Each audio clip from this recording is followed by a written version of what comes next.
So purchase account അവിടെ select ചെയ്ത് കൊടുക്കാൻ ഞാൻ എൻ്റെ ചാർട്ട് ഓഫ് അക്കൗണ്ട്സ് വെച്ച് സ്റ്റാർട്ട് സെർച്ച് അവിടെ കൊടുത്തു. Hello everyone. സോ എല്ലാവർക്കും എൻട്രി എലവേറ്റിൻ്റെ മറ്റൊരു SAP ക്ലാസ്സിലേക്ക് സ്വാഗതം. എൻ്റെ പേര് മുഹമ്മദ് അഷ്ഫാഖ്. ഞാൻ എൻട്രിയുടെ SAPയുടെ ലീഡ് മെൻറ്ററാണ്. സോ നമ്മൾ കഴിഞ്ഞ ക്ലാസ്സിൽ സഞ്ജിത് സാറിൻ്റെ ക്ലാസ്സിൽ എങ്ങനെയാണ് വെൻഡേഴ്സിനെ ക്രിയേറ്റ് ചെയ്യാന്നുള്ളത് പഠിച്ചല്ലേ. സോ നമ്മളിന്ന് നോക്കാൻ പോകുന്നത് എങ്ങനെയാണ് വെൻഡേഴ്സിന് വെച്ച് ട്രാൻസാക്ഷൻസ് ചെയ്യാൻ പോകണമെന്നുള്ളതാണ്. നമുക്ക് പർച്ചേസ് ഇൻവോയ്സ് എങ്ങനെ ചെയ്യാം, അതെങ്ങനെ ക്ലിയർ ചെയ്യാം, അതിൻ്റെ റിപ്പോർട്ട് എങ്ങനെ നമുക്ക് ഓപ്പൺ ചെയ്യാം എന്നുള്ള കാര്യങ്ങളാണ് നമ്മൾ ഇന്നത്തെ സെഷനിൽ നമ്മൾ നോക്കാൻ പോകുന്നത്. ഓക്കെ, സോ നമുക്ക് ക്ലാസ്സിലേക്ക് പോകാം. സോ ഞാനിവിടെ എൻ്റെ SAPയുടെ സോഫ്റ്റ്വെയർ എല്ലാം യൂസർ ഐഡിയും പാസ്വേഡൊക്കെ കൊടുത്ത് ഓപ്പൺ ചെയ്ത് വെച്ചിട്ടുണ്ട്. സോ ഞാനിനി ഇവിടെ എന്താ ചെയ്യേണ്ടേ, ഇനി നമുക്ക് എന്താ ചെയ്യേണ്ടത്, പർച്ചേസ് ഇൻവോയ്സ് ചെയ്യണം. സോ അതിന് വേണ്ടിയിട്ട് ഞാൻ അവിടെ എന്ത് ചെയ്യണം, അതിന് വേണ്ടിയിട്ടുള്ള T കോഡിലേക്ക് പോവുക, അവിടെ ഒരു പർച്ചേസ് ചെയ്യുക, എന്നിട്ട് അതിൻ്റെ എമൗണ്ട് എത്രയാണോ അതിൻ്റെ ഡിസ്പ്ലേ ചെയ്യുക, എന്നിട്ട് അതിൻ്റെ ക്ലിയർ ചെയ്യുക. ഇത്രയാണ് നമ്മൾ മെയിനായിട്ട് നോക്കാൻ പോകുന്നത്. അപ്പോൾ /F-43 ആണ് ഒരു പർച്ചേസ് ഇൻവോയ്സ് ചെയ്യാനായിട്ടുള്ള T കോഡ്. സോ ഞാനവിടെ F-43 കൊടുത്ത് ഓപ്പൺ ചെയ്ത് കഴിഞ്ഞപ്പോൾ നമുക്ക് ട്രാൻസാക്ഷൻ ചെയ്യാനായിട്ടുള്ള പേജ് വന്നിട്ടുണ്ട്. ഇവിടെ നമുക്ക് ഡോക്യുമെൻറ്റ് ഡേറ്റ് ചോദിച്ചിട്ടുണ്ട്, കമ്പനി കോഡ്, കറൻസി ഏതൊക്കെയാണെന്നൊക്കെ ചോദിച്ചിട്ടുണ്ട്. ഞാൻ അവിടെ ഡോക്യുമെൻറ്റ് ഡേറ്റ് ആയിട്ട് ഇന്നത്തെ ഡേറ്റ് ഞാൻ അവിടെ കൊടുക്കാൻ പോവാണ്. ഡോക്യുമെൻറ്റ് ഡേറ്റ് ആയിട്ട് ഇവിടെ ഇന്നത്തെ ഡേറ്റ് സെലക്ട് ചെയ്ത് കൊടുത്തു. ഇനി ഡോക്യുമെൻറ്റ് ടൈപ്പ് അവിടെ ഓട്ടോമാറ്റിക്കായിട്ട് വന്നിട്ടുണ്ട്. സോ SAPയിൽ ഡോക്യുമെൻറ്റ് ടൈപ്പ് K എന്ന് പറയുന്നത് വെൻഡേഴ്സിന് വേണ്ടിയിട്ടുള്ളതാണ്. ഇവിടെ ഹെഡിങ് തന്നെ കണ്ടില്ലേ, വെൻഡർ ഇൻവോയ്സ്. സോ F-43 എന്ന് പറയുന്നത് വെൻഡർ ഇൻവോയ്സിന് വേണ്ടിയിട്ടുള്ളതാണ്. സോ അത് ഞാൻ അവിടെ ഓപ്പൺ ചെയ്തിട്ടുണ്ട്. ഇനി കമ്പനി കോഡിൻ്റെ അവിടെ എൻ്റെ കമ്പനി കോഡായിട്ടുള്ള TCS1 എന്ന് പറഞ്ഞ് ടൈപ്പ് ചെയ്ത് കൊടുത്തു. പിന്നീട് നമ്മളവിടെ ടൈപ്പ് ചെയ്ത് കൊടുക്കേണ്ട ഓട്ടോമാറ്റിക്കായിട്ട് അവിടെ വന്നോളും നമ്മൾ ട്രാൻസാക്ഷൻ ചെയ്യണമനുസരിച്ച്. ദെൻ കറൻസിയുടെ അവിടെ INR കൊടുക്കുക. INR കൊടുത്തതിന് ശേഷം എൻ്റർ കൊടുത്ത് താഴേക്ക് വരാം. താഴേക്ക് വന്നു കഴിയുമ്പോൾ നമുക്കിവിടെ പോസ്റ്റിംഗ് 31 ആണ് വന്നേക്കുന്നത്. ഈ 31 പോസ്റ്റിംഗ് വന്നേക്കുന്നത് കൊണ്ട് നമുക്കിവിടെ അക്കൗണ്ടിൻ്റെ ഇവിടെ സെർച്ച് ചെയ്യണ ടൈമിൽ അവിടെ എന്ത് വരും, നമ്മുടെ വെൻഡേഴ്സിൻ്റെ നെയിം വരും. ഞാൻ അവിടെ എൻ്റെ കമ്പനിയിൽ ഏതൊക്കെ വെൻഡേഴ്സിനെ ക്രിയേറ്റ് ചെയ്തിട്ടുണ്ടോ ആ വെൻഡേഴ്സിൻ്റെ ഒക്കെ നെയിം എനിക്കിവിടെ വരും. ഞാനവിടെ പോസ്റ്റിംഗ് 31 ആയതുകൊണ്ട് നമുക്ക് നോർമലി പോസ്റ്റിംഗ് 40-50 ഒക്കെയാണ് വരാറ്. പക്ഷേ നമ്മളിവിടെ വെൻഡർ ഇൻവോയ്സ് ചെയ്യുന്ന കാരണം 31 അവിടെ ഓട്ടോമാറ്റിക്കായിട്ട് വന്നിട്ടുണ്ട്. സോ അവിടെ 31 വന്നത് കാരണം നമുക്ക് അവിടെ സെർച്ച് ബോക്സിൽ നിന്ന് എന്ത് ചെയ്യാൻ പറ്റും, ഈ പോസ്റ്റിംഗിനെ ബേസ് ചെയ്തിരിക്കും ഇവിടെ ഈ അക്കൗണ്ടിൽ ഏതാണ് നമ്മൾ സെർച്ച് ചെയ്യുമ്പോൾ വരേണ്ടതെന്നുള്ളത് ഈ ഒരു പോസ്റ്റിംഗിനെ ബേസ് ചെയ്തിരിക്കും. ഇവിടെ 31 ആണ് വന്നതെന്നുണ്ടെങ്കിൽ അവിടെ വെൻഡേഴ്സ് വരും, 40 ആണ് വന്നതെന്നുണ്ടെങ്കിൽ നമ്മുടെ നോർമലായിട്ടുള്ള ലെഡ്ജേഴ്സ് വരും. അങ്ങനെ ചേഞ്ച് ആയിക്കൊണ്ടേയിരിക്കും. അപ്പോൾ ഞാനിവിടെ എൻ്റെ വെൻഡേഴ്സിനെ ഓപ്പൺ ചെയ്യാണ്. എൻ്റെ കമ്പനി കോഡ് വെച്ച് ഞാൻ സെർച്ച് ചെയ്ത് കഴിയുമ്പോൾ ഇവിടെ കണ്ടില്ലേ, എൻ്റെ കമ്പനിയിൽ ഞാൻ 2 വെൻഡേഴ്സിനെയാണ് ഓപ്പൺ ചെയ്തേക്കുന്നത്, ക്രിയേറ്റ് ചെയ്തേക്കുന്നത്. ABC എന്ന് പറയുന്നതും അരുൺ എന്ന് പറയുന്ന വെൻഡറിനെയാണ് ഞാനിവിടെ ക്രിയേറ്റ് ചെയ്തേക്കുന്നത്. അപ്പോൾ ഞാനവിടെ അത് രണ്ടും അതിനകത്ത് ഏത് വെൻഡറിന് വെച്ചാണോ നിങ്ങൾ ട്രാൻസാക്ഷൻ ചെയ്യുന്നതെന്ന് ആദ്യം നോക്കാം. ഓക്കെ, സോ ഞാനിവിടെ അരുണിനെ വെച്ചിട്ടാണ്, ഞാൻ അരുണിൻ്റെ കയ്യിൽ നിന്നാണ് ഒരു ഗുഡ്സ് പർച്ചേസ് ചെയ്യണമെന്ന് വിചാരിക്കും. അപ്പോൾ ഞാനിവിടെ അരുണിനെ സെലക്ട് ചെയ്ത് കൊടുക്കണം. ഓക്കെ, സോ അരുണിനെ ഞാനവിടെ സെലക്ട് ചെയ്ത് കൊടുത്തു. ഇതാണ് ഫസ്റ്റത്തെ പേജിൽ നമുക്ക് സെറ്റ് ചെയ്ത് കൊടുക്കേണ്ടത്. നമ്മൾ ഡേറ്റ് കൊടുത്തു, കമ്പനി കോഡ്, കറൻസി, വെൻഡറിനെ സെലക്ട് ചെയ്ത് കൊടുത്തു. സോ ഞാനിവിടെ വന്നേക്കുന്ന ഒരു ക്വസ്റ്റ്യൻ വെച്ച് കഴിഞ്ഞാൽ purchased goods from Arun for ₹1 lakh എന്നാണ്. അരുണിൻ്റെ കയ്യിൽ നിന്നും ഞാൻ 1 lakh rupeesന് ഗുഡ്സ് പർച്ചേസ് ചെയ്തു. ഇവിടെ ക്യാഷ് ആണെന്ന് പറഞ്ഞിട്ടില്ല. സോ അവിടെ എന്തായിരിക്കും, ക്രെഡിറ്റ് ട്രാൻസാക്ഷൻ ആയിരിക്കും. സോ ക്രെഡിറ്റ് ട്രാൻസാക്ഷൻ ആണെന്നുണ്ടെങ്കിൽ അവിടെ എങ്ങനെയായിരിക്കും ജേണൽ എൻട്രി വരാം, നിങ്ങളൊന്ന് ആലോചിച്ച് നോക്കിയേ. ക്യാഷ് ട്രാൻസാക്ഷൻ ആണെങ്കിൽ എങ്ങനെ വരാം, purchase account debtor to cash ആണ് വരെയല്ല. സോ അവിടെ ക്യാഷ് മാറ്റിയിട്ട് അവിടെ അരുണിനെ കൊടുത്താൽ മതി. സോ അവിടെ എന്ത് കൊടുക്കണം, അവിടെ ജേണൽ എൻട്രി എങ്ങനെ വരാം, purchase account debtor to cash എന്നല്ലേ. സോ അവിടെ purchase account debtor to cash എന്നാണ്. ഇവിടെ ക്യാഷ് ട്രാൻസാക്ഷൻ അല്ലാത്തത് കൊണ്ട് ക്യാഷ് മാറ്റിയിട്ട് നമുക്കിവിടെ ആരുടെ നെയിമാണോ തന്നിരിക്കുന്നത് അയാളുടെ നെയിം കൊടുത്താൽ മതി. So purchase account debtor to Arun. So അരുണിനെ ഞാനിവിടെ ഓൾറെഡി ഫസ്റ്റ് തന്നെ സെലക്ട് ചെയ്ത് കൊടുത്തു, ഫസ്റ്റത്തെ പേജിൽ കൊടുത്തു. സോ പർച്ചേസ് അക്കൗണ്ട് ഡെബിറ്റർ അരുൺ എന്നാണ് പറഞ്ഞേക്കുന്നത്. എമൗണ്ട് 1 lakh എന്നും തന്നിട്ടുണ്ട്. അപ്പോൾ ഞാനിവിടെ ഈ ഡീറ്റെയിൽസ് എല്ലാം ഫസ്റ്റത്തെ പേജിൽ കൊടുത്ത് നമുക്ക് നെക്സ്റ്റ് പേജിലേക്ക് പോകാനായിട്ട് എൻ്റർ കൊടുക്കാം. നമ്മൾ നോർമലായിട്ടുള്ള ട്രാൻസാക്ഷൻസ് കഴിഞ്ഞ ക്ലാസ്സിൽ പഠിച്ചിട്ടുണ്ടല്ലേ. സോ അതിൽ പറഞ്ഞ പോലെ തന്നെ സെയിം പോലെ തന്നെയാണ്, പോസ്റ്റിംഗിയുടെ വ്യത്യാസം മാത്രമേ ഉള്ളൂ. ദെൻ അവിടെ എമൗണ്ടിൻ്റെ അവിടെ 1 lakh കൊടുക്കാം. 1 lakh കൊടുത്തു. ബിസിനസ് ഏരിയ ചോദിച്ചിട്ടുണ്ട്. ബിസിനസ് ഏരിയ ഏതാണോ, പ്രൊഡക്ഷൻ ഡിപ്പാർട്ട്മെൻറ്റോ സെയിൽസ് ഡിപ്പാർട്ട്മെൻറ്റോ ഏതാണോ ആ പ്രൊഡക്ഷൻ ഡിപ്പാർട്ട്മെൻറ്റ് ഞാൻ സെലക്ട് ചെയ്ത് കൊടുത്ത് ദെൻ ടെക്സ്റ്റിൻ്റെ അവിടെ നമുക്ക് ഡിസ്ക്രിപ്ഷൻ കൊടുക്കാൻ, purchased goods for credit from അരുണിൻ്റെ കയ്യിൽ നിന്ന് ഞാൻ ഗുഡ്സ് ക്രെഡിറ്റിനാണ് പർച്ചേസ് ചെയ്തത്. സോ അതതിൻ്റെ അവിടെ ടെക്സ്റ്റും അവിടെ ടൈപ്പ് ചെയ്ത് കൊടുത്തു. ഇനി പോസ്റ്റിംഗ് 50 ആണ്. പോസ്റ്റിംഗ് ഇവിടെ എത്രയാണ് കൊടുക്കേണ്ടത് എന്നുള്ളത് വന്നിട്ടുണ്ട്. സോ അരുൺ എന്നുള്ളത് ഡെബിറ്റ് സൈഡിൽ അല്ല ക്രെഡിറ്റ് സൈഡിലാണ് വന്നേക്കുന്നത്. So purchase account debtor to Arun എന്നല്ലേ, അരുൺ എന്നുള്ളത് ക്രെഡിറ്റിൽ വന്നു. സോ ഇനി നമ്മളവിടെ സെലക്ട് ചെയ്ത് കൊടുക്കേണ്ടത് ഏതാ, പർച്ചേസ് എന്ന് പറയുന്ന അക്കൗണ്ടാണ്. അത് ഏത് സൈഡിലാണ് വന്നേക്കണം എന്നുള്ളത് നമുക്കൊന്ന് നോക്കാം. സോ പർച്ചേസ് എന്നുള്ളത് ഡെബിറ്റ് സൈഡിലായതുകൊണ്ട് ഡെബിറ്റിൻ്റെ പോസ്റ്റിംഗ് എത്രയാണെന്നുള്ളത് നമ്മൾ കഴിഞ്ഞ ക്ലാസ്സിൽ പഠിച്ചായിരുന്നു. എത്രയാണ്, ഡെബിറ്റ് എന്ന് പറയുകയാണെന്നുണ്ടെങ്കിൽ 40യും ക്രെഡിറ്റ് എന്ന് പറയുകയാണെന്നുണ്ടെങ്കിൽ 50യും. സോ പോസ്റ്റിംഗ് 40 ആണ് ഡെബിറ്റ് സൈഡിൽ കൊടുക്കേണ്ടത്. ദെൻ അക്കൗണ്ടിൻ്റെ അവിടെ നമ്മൾ ഇനി സെർച്ച് ചെയ്യുമ്പോൾ 31 ആയിരുന്നത് കൊണ്ട് വെൻഡേഴ്സിൻ്റെ നെയിം വന്നു. ഇനി 40 ആയതുകൊണ്ട് നമുക്ക് അവിടെ എന്ത് വരും, നോർമലായിട്ടുള്ള ലെഡ്ജേഴ്സിൻ്റെ അക്കൗണ്ട് അവിടെ വരും. സോ നമുക്കത് ഓപ്പൺ ചെയ്യാം.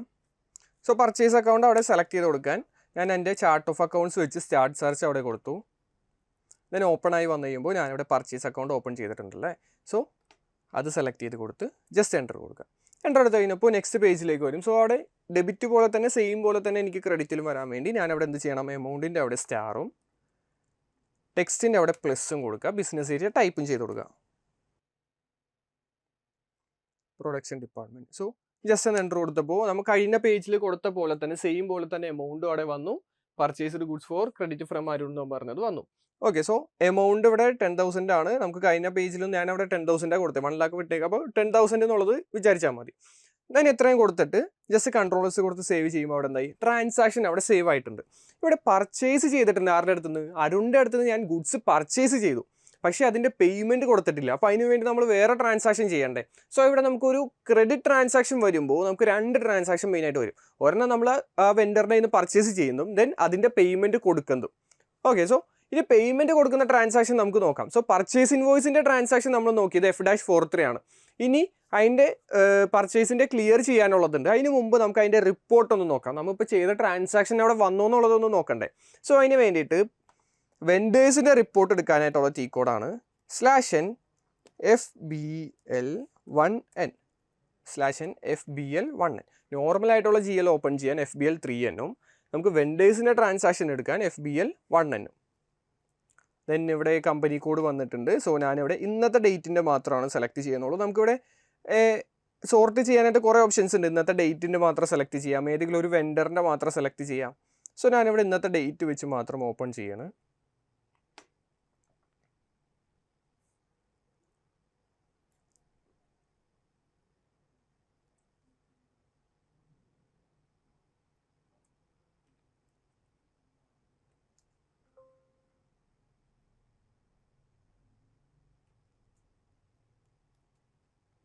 ദെൻ അത് എക്സിക്യൂട്ട് ചെയ്ത് കഴിയുമ്പോൾ നമുക്ക് ഇന്നത്തെ ട്രാൻസാക്ഷൻ അവിടെ വന്നിട്ടുണ്ടാവും.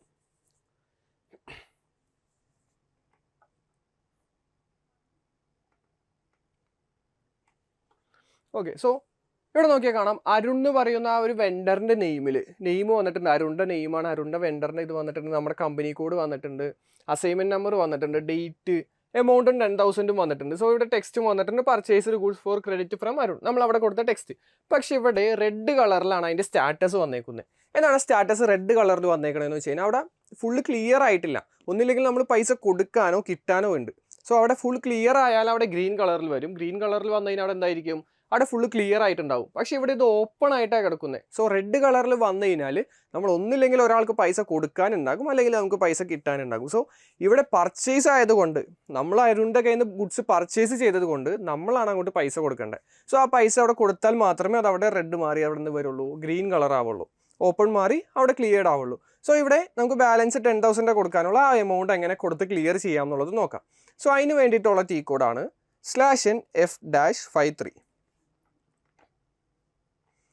/n F-53 പോയി കഴിഞ്ഞാൽ ഔട്ട് ഗോയിങ് പേയ്മെൻറ്റ്സ് എന്ന് പറഞ്ഞ ആ ഒരു പേജിലേക്ക് വരും. എന്താണ് ഔട്ട് ഗോയിങ് പേയ്മെൻറ്റ്സ്? നമുക്കിപ്പോൾ ഒരാൾക്ക് പൈസ കൊടുക്കാനുണ്ടെങ്കിൽ ആ ഒരു പേജിന് പറയുന്നതാണ് എന്ത്, ഔട്ട് ഗോയിങ് പേയ്മെൻറ്റ്സ്. സോ അവിടെ ഡേറ്റിൻ്റെ അവിടെ ഇന്നത്തെ ഡേറ്റ് കൊടുക്കുക. നിങ്ങൾ എന്നാണോ, ചിലപ്പോൾ ഇന്ന് പർച്ചേസ് ചെയ്ത് ഇന്ന് തന്നെ പൈസ കൊടുത്തെന്ന് വരില്ല, ചിലപ്പോൾ 1 വീക്കൊക്കെ കഴിഞ്ഞിട്ടായിരിക്കും. സോ അന്ന് വന്നിട്ട് ഇവിടെ കൊടുത്താൽ മതി. സോ ഞാനിവിടെ ഇന്നത്തെ ഡേറ്റ് കൊടുത്തു.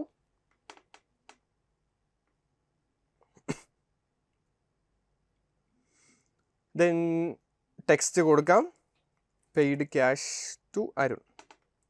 ദെൻ അക്കൗണ്ടിൻ്റെ അവിടെ ബാങ്ക് ഡാറ്റയുടെ അവിടെ അക്കൗണ്ടിൻ്റെ അവിടെ നമ്മൾ ക്യാഷ് ആയിട്ടാണോ ബാങ്ക് ആയിട്ടാണോ പൈസ കൊടുത്തതെന്നുള്ളതാണ് ചോദിച്ചേക്കുന്നത്. സോ ഞാനവിടെ ക്യാഷ് ആയിട്ടാണ് കൊടുത്തതെന്നുണ്ടെങ്കിൽ ക്യാഷ് സെലക്ട് ചെയ്തു. ഇനി ബിസിനസ് ഏരിയ TCS കൊടുക്കാം. എമൗണ്ടിൻ്റെ അവിടെ 10,000 കൊടുക്കാം. നമ്മൾ 10,000-നായിരുന്നല്ലേ ഗുഡ്സ് പർച്ചേസ് ചെയ്തേ.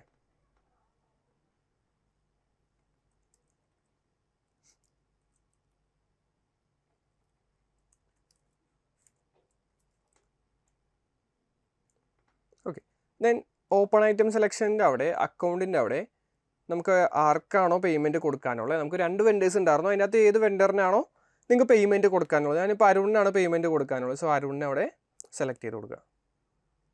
ഇത്രയും കൊടുത്തതിന് ശേഷം ജസ്റ്റ് നമ്മൾ എന്ത് ചെയ്താൽ മതി, Ctrl+S കൊടുത്ത് സേവ് ചെയ്യുക. സേവ് ചെയ്ത് കഴിയുമ്പോൾ അരുണിന് ഇവിടെ 10,000 റുപ്പീസ് അവിടെ പേയ്മെൻറ്റ് ചെയ്തെന്ന് പറഞ്ഞ് കാണിച്ച്. നമുക്ക് ഇനി ആ റിപ്പോർട്ട് ഒന്നും കൂടി ഓപ്പൺ ചെയ്ത് നോക്കാം. നേരത്തെ 10,000 അവിടെ വന്ന കാരണം റെഡ് കളറിലാണ് വന്നേച്ച്. സോ നമുക്കിപ്പോൾ ഒന്ന് ഓപ്പൺ ചെയ്ത് നോക്കാം എങ്ങനെയുണ്ടെന്ന്. സോ ഇന്നത്തെ ഡേറ്റിൽ ഞാൻ അരുണിനെ ഒന്ന് ഓപ്പൺ ചെയ്ത് കഴിഞ്ഞപ്പോൾ അരുണിന് ഞാൻ ടോട്ടൽ എത്ര കൊടുക്കാനുണ്ടായിരുന്നത്, 10,000 അല്ലേ. അതിൻ്റെ റിപ്പോർട്ട് നമുക്ക് ഓപ്പൺ ആകുമ്പോൾ നോക്കാം. അപ്പോൾ നമ്മുടെ റിപ്പോർട്ട് ഇവിടെ ഓപ്പൺ ആയിട്ടുണ്ട്. സോ നമുക്കിവിടെ റെഡ് കളറായിരുന്ന ആ ഒരു സ്റ്റാറ്റസ് നമുക്കിവിടെ ഗ്രീൻ കളറായിട്ടുണ്ട്. കാരണം എന്താ, നമുക്കിവിടെ ബാലൻസ് ഇപ്പോൾ 0 ആയിട്ടുണ്ട്. നേരത്തെ ബാലൻസ് 10,000 ആയിരുന്നു അരുണിന് പേയ്മെൻറ്റ് ചെയ്യാനുണ്ടായിരുന്നത്. സോ ആ ഒരു 10,000 നമ്മളവിടെ പെയ്ഡ് ചെയ്തു. 10,000 ഞാനവിടെ പർച്ചേസ് ചെയ്ത് 10,000 പേയ്മെൻറ്റ് കൊടുത്തു. ഇനി അരുണിന് പൈസ കൊടുക്കാനോ കിട്ടാനോ ഒന്നുമില്ല. സോ ഫുൾ അവിടെ ക്ലിയർ ആയി. സോ അതുകൊണ്ട് അവിടെ എന്താ, ഈ ഗ്രീൻ കളറിൽ വന്ന് അവിടെ ക്ലിയർഡ് എന്നും പറഞ്ഞ് വന്നിട്ടുണ്ട്. സോ ഇനി അവിടെ ക്ലിയർ ആയി കഴിഞ്ഞാൽ നമുക്ക് പിന്നെ പേയ്മെൻറ്റ് കൊടുക്കാനോ കിട്ടാനോ ഒന്നുമില്ലല്ലോ. സോ ആ ഒരു ട്രാൻസാക്ഷൻ അരുണിൻ്റെ അവിടെ ഫുള്ളായിട്ട് കംപ്ലീറ്റ് ആയിട്ടുണ്ട്. 10,000 പർച്ചേസ് ചെയ്തു, 10,000 പേയ്മെൻറ്റ് ചെയ്തു. ആ ഡേറ്റ് സെയിം ഡേറ്റിൽ തന്നെ ഡോക്യുമെൻറ്റ് ടൈപ്സും ഡോക്യുമെൻറ്റ് നമ്പേഴ്സ് എല്ലാം വന്നിട്ടുണ്ട്. ഓക്കെ, സോ ഇങ്ങനെയാണ് നമുക്കൊരു പർച്ചേസ് ഇൻവോയ്സ് ചെയ്യാം. ഓക്കെ, സോ ഈ പർച്ചേസ് ഇൻവോയ്സ് അല്ലാണ്ട് നമുക്ക് വേറെ കുറേ ട്രാൻസാക്ഷൻസ് ഈ വെൻഡേഴ്സിന് വെച്ച് വരുന്നുണ്ട്. എങ്ങനെ നമുക്ക് റിട്ടേൺ ചെയ്യാം, അത് കഴിഞ്ഞ് നമുക്ക് എങ്ങനെ അഡ്വാൻസ് കൊടുക്കാം, പാർഷ്യൽ പേയ്മെൻറ്റ് ചെയ്യാം. ഇതെല്ലാം നമുക്ക് നെക്സ്റ്റ് ക്ലാസ്സസിൽ നമുക്ക് വരുമ്പോൾ നോക്കാം. സോ എങ്ങനെയാണ് പർച്ചേസ് ഇൻവോയ്സ് ചെയ്യാന്നുള്ളത് ഓക്കെ അല്ലേ. സോ നിങ്ങൾക്ക് എന്തെങ്കിലും ഡൗട്ട്സ് ഉണ്ടെങ്കിലോ ഏതെങ്കിലും ടി കോഡ്സ് അറിയണമെങ്കിലോ SAP കുറിച്ച് എന്ത് ഡൗട്ട്സ് ഉണ്ടെങ്കിലും നിങ്ങൾക്ക് കമൻറ്റ് ബോക്സിൽ ഇട്ടാൽ മതി. ഞാൻ നോക്കിയിട്ട് ഞാനത് നെക്സ്റ്റ് വീഡിയോയിൽ അത് പറഞ്ഞുതരാം. ഓക്കെ, അപ്പോൾ നമുക്ക് നെക്സ്റ്റ് വീഡിയോയിൽ പുതിയൊരു ടോപ്പിക്കുമായിട്ട് കാണാം. Thank you.